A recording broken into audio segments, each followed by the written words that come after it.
Hello everyone. My name is Izzy and welcome to my 1 in a million internet personalities. And today we will be talking about YouTube's golden boy, YouTube's favorite tech boy, the person who was once seen as YouTube's most unproblematic creator. And he goes by the name Marques Brownlee. He does tech reviews. He's been around the YouTube game for a very long time now. And quite literally, everyone should know about him if you've been on YouTube since 2010, I guess, or not even 2010, way before that. And Marques is currently in hot water because of his recent video that he posted titled How My Video Gear is Changing. Now, this video is a fully sponsored video showcasing a camera. I guess it's some sort of action camera because he showed little clips of him using it to drive attached to his car, basically doing a bunch of things with this camera. Now, personally, it's not my cup of tea. I'm not really a tech person. I like tech vlogs, but I'm not really into oh, what's the latest camera? You get what I'm saying? I'm just Izzy. Ew, why is it showing like that? Anyways, and basically in this video, Marques showcased himself randomly driving in his Lamborghini and going over 90 miles per hour in a 35-mile-per-hour zone with their sign saying kids at play.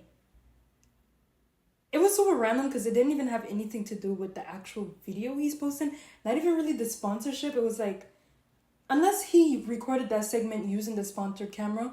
But let's take a look at this video together. And I found a clip on Twitter. Shout out to this person who posted it because it was quite hard finding just a regular clip of it. And it said, Marques Brownlee temporarily driving 96 near a 35-mile-per-hour zone is freaking insane. I thought this guy would chill.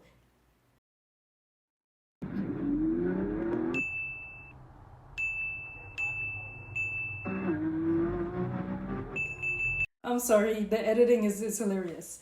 But basically, as you guys can see, he was going super fast for absolutely no reason that. It just wasn't necessary. And on top of that, he tried to blur out the dashboard. You guys know once you're in a car, it's showing the speed limit, everything right there on the screen. He tried to blur it out, but forgot to blur out this little segment that was in the passenger side. And he also went back and removed that from the now video that's quite literally still up. It's still up. The video is still up, but he removed the part of him speeding. And then he went back and he commented, cut out the necessary driving clip that obviously added nothing to the video. I hear all your feedback on the sponsored videos too. So clearly he didn't really address it at this time, and he was just making it seem oh, it added nothing to the video, knowing full well he saw the backlash, and now he's just covering it up. And on top of that, he said, I hear all your feedback on sponsored videos too. A lot of people in the comments are pissed, actually very upset that he posted a 100% sponsored video. And it's the entire video. It's a 9-minute video, just a sponsorship. And personally, for me, I don't really care about that stuff. YouTubers have to make money some way, somehow. TikTokers do, Instagrammers do. It's the only way they're able to do their job full-time and provide consistent content back to back to back. Either that or they stick to ad revenue, which for some people it's not that much, to be honest. And then they'd have to go back to regular 9 to 5. Some people probably would go to school to look for something higher or something, which would humble a lot of people. So it's quite necessary for a lot of people to do that. And the downside of that would be there will be no videos for you guys to watch. So that's just my piece on it. I can understand why it's annoying because you're coming for a unbiased review and you come to find out, oh wait, he's getting paid to do this. So it is not unbiased. It's very biased, actually. But at the same time, I give a lot of people grace for that, okay? I give a lot of people grace. That's all I'm saying. But in terms of the entire speeding situation, I can see why people are extremely upset. First of all, where's the police? Actually, where's the police? I generally feel when it comes to situations like this, and I feel this for most YouTube drama, especially when it involves legal actions, illegal actions, not legal. If it was legal, it wouldn't be a problem. In terms of SA, theft, harassment, doxing, I always question, where is law enforcement?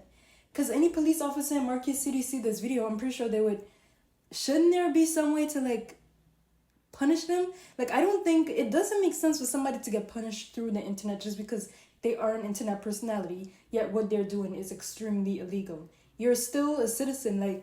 Where is the law? Where is the law for these people? I just don't get it. And people be outright showing proof that someone did something illegal, and law enforcement just that's not my business. But let's do something tax related. Anyways, I'm going a little too far with that. But let me get back to my original point. I can see why people are extremely upset. It was quite annoying to see that part of the video because why are you doing that in 35 mph zone? And I can see why it rubs people the wrong way. People have literally lost their lives because of reckless drivers like that.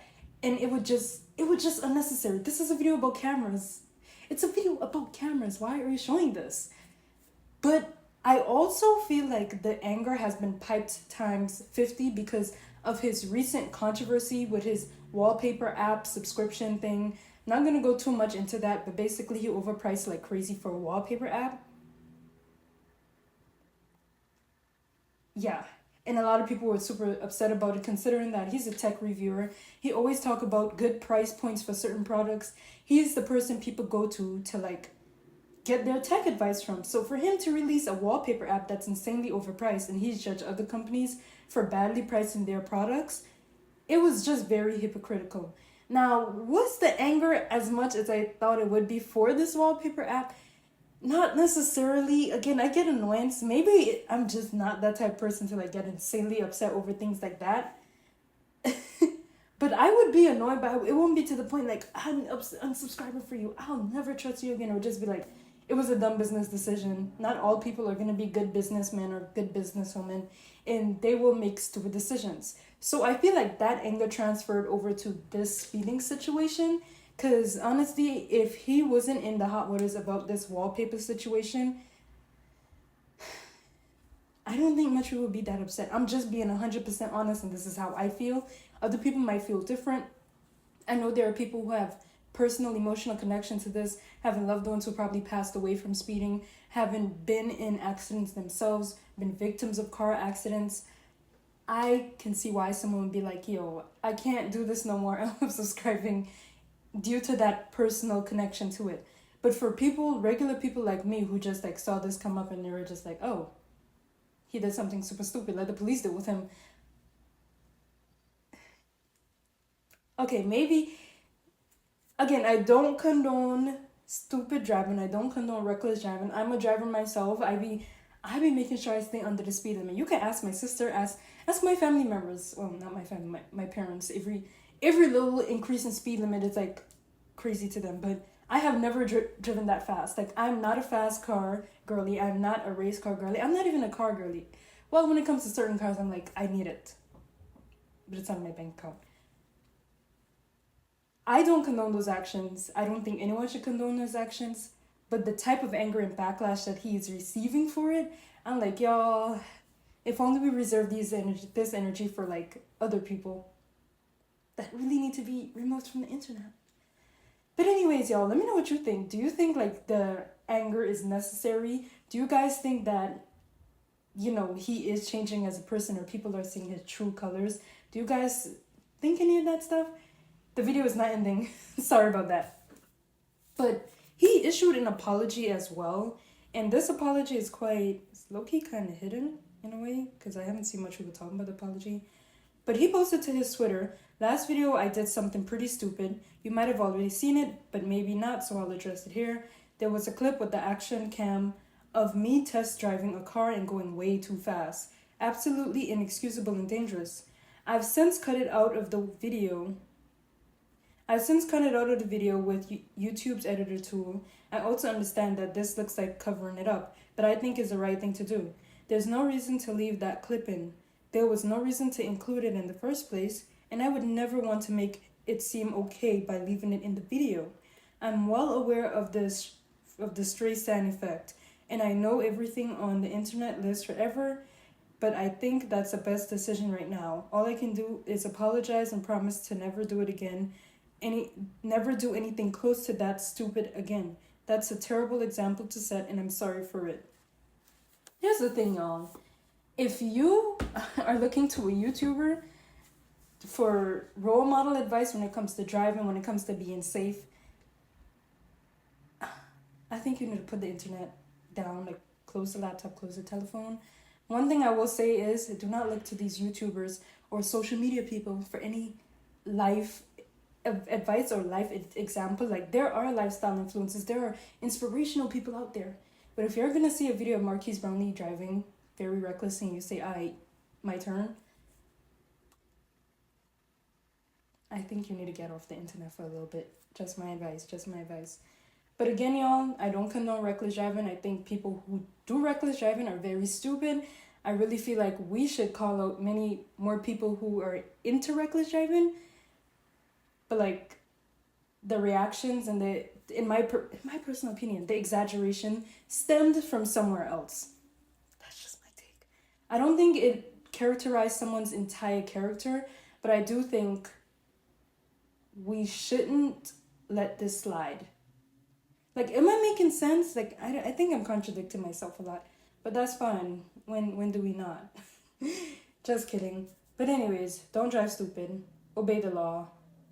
Be a decent person, but also think for yourself. Don't focus too much on what people doing on the internet.